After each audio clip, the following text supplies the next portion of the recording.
చదువుల్లో ఏం తేడాలు జరుగుతున్నాయి, నిజ జీవితంలో ఏం తేడాలు జరుగుతున్నాయి అన్న దాని మీద స్లేట్ వ్యవస్థాపకుడు అమర్నాథ్ వాసిరెడ్డి గారికి సంబంధించిన ఒక కథనం చూద్దాం. ఒకప్పుడు చదువుకోని వారి సంఖ్య ఎక్కువ, ఇప్పుడు చదవలేని వారి సంఖ్య ఎక్కువ.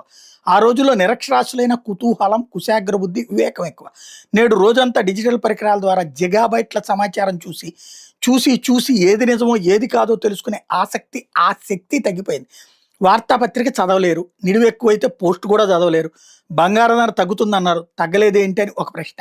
ఇరాన్తో యుద్ధం జరిగే అవకాశం మొన్నటిదాకా ఉంది, ఇప్పుడు జరగదని ప్రపంచం భావిస్తోంది. అందుకే స్టాక్ మార్కెట్ స్థిరత్వం దిశగా అడుగులు. బంగారం ధర తగ్గే అవకాశం, అయినా బంగారం అమ్మొద్దు. ఇది పోస్ట్. ఒక్క లైన్ చదివి మిగతావి వదిలేసి డిజిటల్ యుగ నిరక్షరాస్యత. ఇరాన్తో అమెరికా యుద్ధం చేస్తుందా లేదా అనేది బంగారం ధరలు పెరుగుతాయా తగ్గుతాయి అనేది నిర్ణయిస్తుంది అని కూడా అర్థం చేసుకోలేని స్థితికి బ్రెయిన్లు పాడైపోయాయి. చిన్న మెదడు చితికిపోయింది, పెద్ద మెదడు పగిలిపోయింది. ట్రంప్కి ఏం బుద్ధి పుట్టిందో మళ్ళీ ఇరాన్కి యుద్ధ విమానాలు పంపుతున్నాడు. నిజంగా యుద్ధం అంటూ జరిగితే బంగారం టక్కున 2 లక్షలైనా అయిపోతుంది. యుద్ధం జరగకపోతే కాస్త తగ్గచ్చు. ఎంత తగ్గచ్చు? ఎంత తగ్గినా అమ్మద్దు. రానున్న రోజుల్లో ఆర్థిక సంక్షోభం తప్పదు. బంగారం కవచకుండలు. ఇది నా మాట. జనాల్లో ఇంగిత జ్ఞానం, కుశాగ్ర బుద్ధి లోపించింది. దీంతో మోసగాళ్ళకి హద్దు పద్దు లేకుండా పోతుంది. ఒక వృద్ధ జంట డిజిటల్ అరెస్ట్కి భయపడి బ్యాంక్ నుంచి లక్షల రూపాయలు ట్రాన్స్ఫర్ చేసే ప్రయత్నం చేశారు. బ్యాంకు వాళ్ళకి అనుమానం వచ్చి పోలీసులు చెప్పారు. పోలీసులు వచ్చి డిజిటల్ అరెస్ట్ అనేది లేదు, వాళ్ళు మోసగాళ్ళని చిలక చెప్పినట్టు చెప్పారు. 40 రోజుల్లో సైబర్ క్రిమినల్స్ మళ్ళీ ఫోన్. ఈసారి బంక వారిని దబాయించి మరి బ్యాంక్ వాళ్ళని దబాయించి మరి డబ్బు ట్రాన్స్ఫర్ చేసేసారు. బేబీ బూమర్స్ జన్ అండ్ వాళ్ళ బ్రెయిన్ చిప్స్ ఇలా చితికిపోయి ఉంటాయి. ఇక జెన్ ఆల్ఫా సంగతి. సాక్షాత్తు ప్రధానమంత్రి డిజిటల్ అరెస్ట్ లేదని చెప్పిన పార్టీ రోజు కోట్ల రూపాయలు మోసం.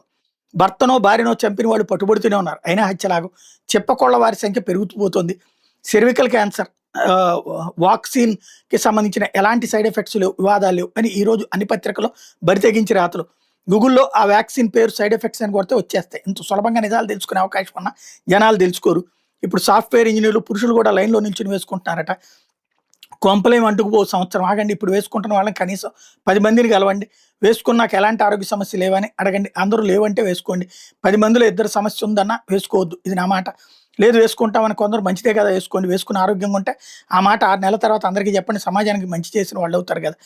లైఫ్ చాలా సింపుల్. పోస్ట్ ఇంత పొడవుగా ఉంటే నేను చదవను అని ఒక ఆయన.